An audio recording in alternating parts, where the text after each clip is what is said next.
আমাদের বাড়িতে ছোট করে প্রোগ্রাম আর কি করব, তো সেজন্যই রান্নাবান্না এদিকে মানে শুরু করে দিয়েছে ভাবিরা।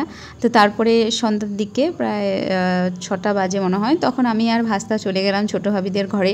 সেখানে গিয়ে দুজনে মিলে বেলুন ফুলাচ্ছিলাম। এদিকে ঘুরো দেখি কেমন করে ফুলাচ্ছ। আমার ভাস্তা যেহেতু ছোট, তো সেই জন্য সে আর কি বেলুন বেশি ফোলাতে পারছিল না, প্রথম তো পারছিলই না। তারপরে আমি একটু দেখিয়ে দিলাম, দেখিয়ে দিয়ে হচ্ছে সে 2-3টার মতো আর কি ফোলাইছিল। তো তারপরে আমি একে একে সমস্ত কিছু রেডি করে নিলাম, তারপরে চলে গেলাম রান্নাঘরে। এবার রান্নাঘরে গিয়ে দেখছি যে আমার মা দুটা ভাবি মিলে রান্নাবান্না আর কি কমপ্লিট করছিল। যেহেতু হচ্ছে দেরি করে মাছ মাংস আনছিল, তো সেই জন্য আর কি রান্নাটা করতেও আর কি দেরি হয়ে গেছিলো। তো সেই জন্য 3জন মিলেই হচ্ছে রান্নাটা কমপ্লিট করলো। আর এদিকে হচ্ছে আমার মানে বোনগুলা সবাই চলে এসেছে, বড়াম্মা, বোন, ভাস্তা সবাই চলে আসছে। তো তারা হচ্ছে একটু লেটে আসছিল, যার জন্য আমার ভাস্তা তো পুরো হচ্ছে কান্নাকাটি শুরু করে দিছে। ও ভাবছে যে হয়তো আসবে না কেউই। তো তারপরে হচ্ছে এদিকে রান্না করতেছিল, আর এদিকে আমি হচ্ছে ভাস্তাকে সমস্ত কিছু পরিষ্কার করে দিয়ে রেডি করাই দিচ্ছিলাম। তো আমরা ওয়েট করেছিলাম হচ্ছে আমার মামাদের জন্য, মামারা আসলেই আর কি কেক কাটিংটা শুরু হবে। আর এদিকে আমার ভাস্তা মানে বার্থডের জন্য ব্যাকুল হয়ে গেছে, কখন তার হচ্ছে বন্ধু বান্ধবীগুলো আসবে যাদেরকে সে ইনভাইট করেছে, আর কখন সে কেক কাটিং করবে। মানে যখন থেকে আমি বাড়ি গেছি তখন থেকে শুধু ওদের কথা বলেই যাচ্ছে এরকম, মানে ছোট ছোট ব্যাপারগুলোতে খুব মানে তারা আনন্দিত হয় আর কি। তো তারপরে মামারা আসলো, তারপরে কেক কাটিং শুরু হলো।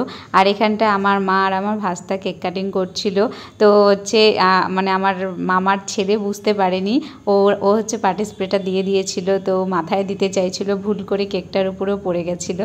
তো বাচ্চা মানুষ কিছু মানে বুঝতে পারেনি, যাই হোক কেকটার উপরটাতে পড়ে গেছিলো। আর এদিকে তো আমার আম্মু পুরো ভূত হয়ে গেছে। তারপরে কেকটার উপরটাতে পড়েছিল, তো সেটা তো খাওয়া যাবে না, তো সেই জন্য হচ্ছে হালকা ক্লিন করে দেওয়া হয়েছিল, দিয়ে তারপরে কেকটা সবাইকে তখন সার্ভ করে দেওয়া হয়েছিল। আর এদিকে আমার ভাস্তা নিজের বার্থডেতেই কেকটা শুধু বারবার খেয়ে যাচ্ছে, মানে ও এত খুশি হয়েছে সবাইকে দেখে।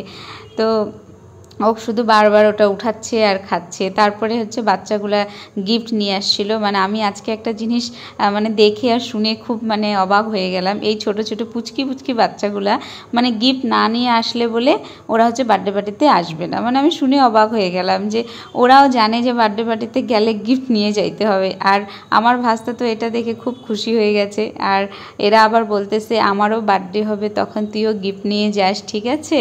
মানে এত ভালো লাগতেছিল যে এত ছোট ছোট বাচ্চাগুলো এত মানে বোঝে আর কি।